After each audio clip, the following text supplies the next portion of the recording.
Pewnego razu, gdy Klara wracała ze szkoły, wybrała inną drogę niż zwykle. Minęła park i znalazła się w starej części miasta. Na drzwiach jednego z gmachów wisiało ogłoszenie. Dla mnie to jest opowieść o tym, co można budować. A budować można relacje, pewność siebie, i także budynki, które dają temu wszystkiemu oparcie. Cała historia polega na tym, że mamy dziewczynkę, która posiada pewien dar.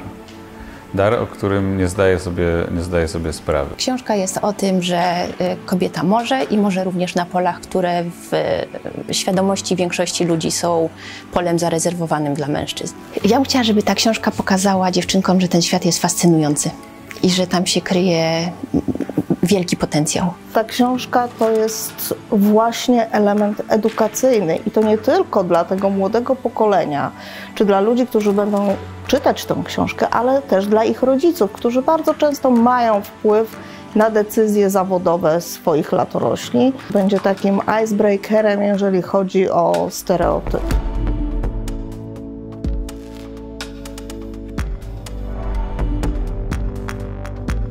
Klara jest bardzo dzielną, zadziorną, samodzielną dziewczynką. Tak naprawdę bardzo szybko ją zwizualizowałam, jakby siedząc przy stole i zaczęłam ją rysować. Po prostu to przyszło tak dosyć nagle, że widzę ją. Wydałam się bardzo taką dziewczynką rezolutną. To jest w ogóle takie słowo, które mi bardzo do niej pasuje. Rezolutna, mądra dziewczynka, która wie, czego chce, ale jeszcze jest troszeczkę nieśmiała. Na tyle jest odważna, żeby przełamywać te swoje obawy i iść do celu. To jest również bardzo osoba, która świetnie współpracuje w grupie i osoba, która chce podjąć nowe wyzwania, która widzi pomimo bardzo młodego wieku ten zmieniający się świat. W szeregach Airbudu co 5. pracownik jest płci żeńskiej, co uważam, że jest super wynikiem jak na branżę budowlaną. Potrzebne jest to łamanie stereotypów, bo kobiety się sprawdzają w tej pracy. Bardzo chcieliśmy, żeby w naszej książce była postać, która jest inspirowana prawdziwą postacią kobiecą pracującą w Airbudzie. Historia pani Agaty dodatkowo jest bardzo ciekawa, bo pani Agata od początku jest w Airbudzie, przyszła na staż i została i jest do tej pory.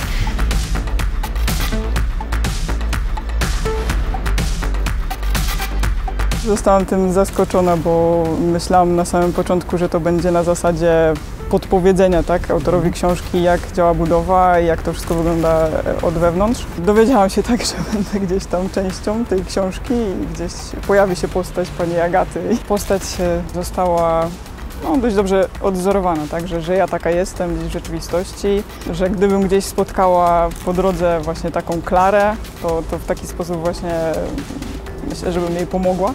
Kobieta na budowie to jeszcze jest zaskoczenie? Nie, wydaje mi się, że już nie. Już jest nas tyle na budowach, że przewyższamy czasami w nadzorze ilość kadry.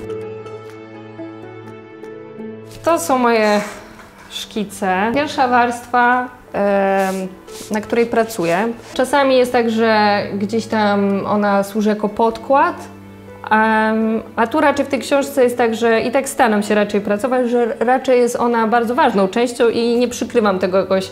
Kolory dopełniają ilustrację, ale jakby nie zakrywają tego takiego sznytu odręcznego. To się nie zmienia, tak? Tu nic nawet nie zostało skadrowane, nic takiego, tylko po prostu ten koloryt został dodatkowo nałożony i on też jest raczej prosty, nieprzytłaczający. Te ilustracje są absolutnie komplementarnym elementem. To jest tak, że jak się ogląda wspólnie, to rodzic czyta, dziecko obserwuje, nakłada tą część werbalną, to co słyszy na te ilustracje, które widzi, animuje je w swojej głowie. Ilustracje bardzo pomagają w budowaniu jakby jakichś wyobrażonych światów i jakichś swoich scenariuszy, myślę, w tym wszystkim.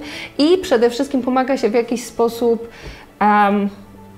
może uosabiać z tymi bohaterami. To dla mnie jest coś niesamowicie istotnego i niesamowicie ważnego, czyli pokazywanie dzieciakom, dorosłym, że każdy z nas ma jakąś taką swoją niszę, swoją chęć, swoją pasję, swoje powołanie, z którym się powinien zmierzyć i warto, żeby to zrobić.